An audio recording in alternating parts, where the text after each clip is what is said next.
गिनती अध्याय 12। मूसा की श्रेष्ठता का प्रमाण। मूसा ने तो एक कूशी स्त्री से ब्याह कर लिया था, सो मरियम और हारून उसकी उस विवाहिता कूशी स्त्री के कारण उसकी निंदा करने लगे। उन्होंने कहा, क्या यहोवा ने केवल मूसा ही के साथ बातें की हैं? क्या उसने हमसे भी बातें नहीं की? उनकी यह बात यहोवा ने सुनी। मूसा तो पृथ्वी भर के रहने वाले सब मनुष्यों से बहुत अधिक नम्र स्वभाव का था। और यहोवा ने एकाएक मूसा और हारून और मरियम से कहा, तुम तीनों मिलाप वाले तंबू के पास निकल आओ। तब वे तीनों निकल आए।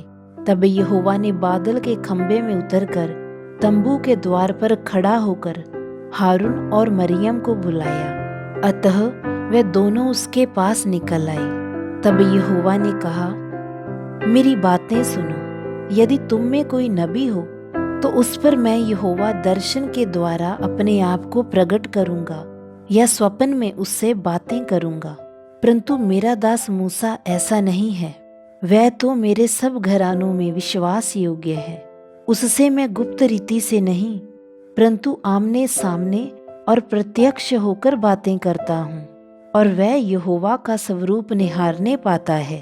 अतः तुम मेरे दास मूसा की निंदा करते हुए क्यों नहीं डरे? तब यहोवा का कोप उन पर भड़का और वह चला गया। तब वह बादल तंबू के ऊपर से उठ गया और मरियम कोढ़ से हिम के समान श्वेत हो गई। और हारून ने मरियम की ओर दृष्टि की और देखा कि वह कोढ़िन हो गई है। और हारून मूसा से कहने लगा, हे मेरे प्रभु, हम दोनों ने जो मूर्खता की वरन पाप भी किया, ये पाप हम पर ना लगने दे, और मरियम को उस मरे हुए के समान ना रहने दे, जिसकी देह अपनी माँ के पेट से निकलते ही अधगली हो। और मूसा ने यह कहकर यहोवा की दुहाई दी, हे यहोवा, कृपा कर और उसको चंगा कर। यहोवा ने मूसा से कहा, यदि उसका पिता उसके मुंह पर थूका ही होता तो क्या 7 दिन तक वह लज्जित ना रहती? अतः वह 7 दिन तक छावनी से बाहर बंद रहे, उसके बाद वह फिर भीतर आने पाए। और मरियम 7 दिन तक छावनी से बाहर बंद रही, और जब तक मरियम फिर आने ना पाई तब तक लोगों ने प्रस्थान ना किया। और उसके बाद उन्होंने हसेरोत से प्रस्थान करके पर्रान नाम के जंगल में अपने डेरे खड़े किए।